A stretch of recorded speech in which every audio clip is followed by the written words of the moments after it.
అదరగొట్టే కారం రంగు రుచి ఆచి కారం పొడి. సాధారణంగా అల్లుడు అత్తగారింటికి వెళితే అరిటాకులో 60 రకాల వంటలు, అత్తమ్మ ఆదరణ, భావమరుదుల సందడి ఉంటుంది. కానీ మహబూబాబాద్ జిల్లాలో ఓ ప్రబుద్ధుడు అల్లుడు ఆయన రూటు మొత్తం మార్చేశాడు. అత్తగారిచ్చే మర్యాద కోసం వెయిట్ చేయకుండా తనే స్వయంగా మర్యాద తీసేసుకోవాలని డిసైడ్ అయ్యాడు. అత్తగారింటికి కన్నం వేసిన ఆ ముద్దుల అల్లుడి నిర్వాకమేంటో ఇప్పుడు చూద్దాం. కారపల్లి మండలానికి చెందిన ధారా రాంబాబు అనే ఓ ప్రబుద్ధుడు పనిపాట వదిలేసి మద్యానికి బానిసయ్యాడు. జేబులో చిల్లి గవ్వ కూడా లేకపోవడంతో ఏం చేయాలో పాలుపోక కళ్ళు అత్తగారి ఇంట్లో ఉన్నటువంటి బంగారం మీద పడింది. అత్త కమలమ్మ పొలం పనికి వెళ్ళడం చూసి ఇదే అదునుగా భావించాడు.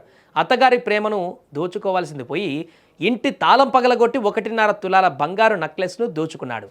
ఇక సీన్ కట్ చేస్తే నెక్లెస్ కొట్టేసిన ఆనందంలో మహబూబాబాద్ వెళ్ళి ఎంజాయ్ చేద్దామనుకున్నాడు రాంబాబు. కానీ సీన్ రివర్స్ అయింది. సత్యనారాయణపురం క్రాస్ రోడ్డు వద్ద పోలీసులు వాహనాల తనిఖీలు చేస్తున్నారు. మనోడి మొహంలో దొంగతనం చేసిన కళ ఉట్టిపడిందో ఏమో గానీ పోలీసులు ఆపగానే వణికిపోయాడు. గట్టిగా అడిగేసరికి అత్తగారి సొత్తు అల్లుడికి హక్కు అన్నట్లుగా అసలు విషయం ఒప్పేసుకున్నాడు. అల్లుడు వస్తే అరిసెలు పెడదామని అత్తమ్మ అనుకుంటే ఈ రాంబాబు మాత్రం ఉన్న నెక్లెస్ పట్టుకు వెళ్ళి అత్తమ్మకు గట్టి షాక ఇచ్చాడు.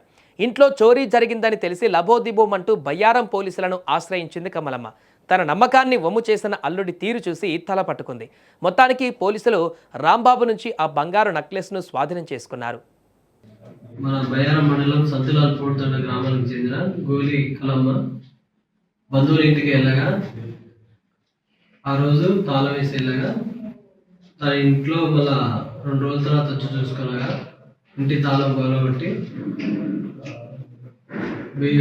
సూట్ కేసులో ఉన్న నెక్లెస్, తులంలో ఉన్న నెక్లెస్ దొంగిలించారని తెలుసుకొని బయ్యారం పోలీస్ స్టేషన్ నందు ఫిర్యాదు ఇవ్వగా మన సత్యనారాయణపురం ఎక్స్ రోడ్ వద్ద వెహికల్ చెకింగ్ చేస్తుండగా ఒక వ్యక్తి అనుమానాస్పదంగా కనపడి పోలీసుని చూసి పారిపోతుండగా అతన్ని పట్టుకొని విచారించగా అతని పేరు ధారా రాంబాబు, కారపల్లి మండలం పేరుపల్లి గ్రామం అని తెలిసింది. అతను గోలి కలమ్మకి అల్లుడవుతాడు. అతను మద్యానికి బానిసయి మీరు ఊరికెళ్ళింది తెలుసుకొని ఆ ఇంట్లో దొంగతనం చేసినట్లు మా విచారణలో ఒప్పుకున్నాడు. ఇప్పుడు ఈరోజు ఆ తులంన్నర నెక్లెస్ని రికవరీ చేయడం జరిగినది. నిందితుడిని రిమాండ్ నిమిత్తం కోర్టులో ప్రొడ్యూస్ చేయడం జరుగుతున్నది. ప్రస్తుతం మన రాంబాబు అత్తగారింటి మర్యాదలు మిస్ అయి పోలీస్ స్టేషన్లో రిమాండ్కి వెళ్ళారు. సో మందు కోసం మమకారాన్ని అమ్మేసుకున్న ఈ అల్లుడికి ఇప్పుడు జైల్లో చిప్పకుడు ఖాయమైంది. అందుకే అంటారు అత్తగారిల్లు అడ్రస్ మార్చినా పర్లేదు కానీ ఇలా తప్పుడు దారిలో వెళ్ళి కటకటాల పాలు కాకూడదని.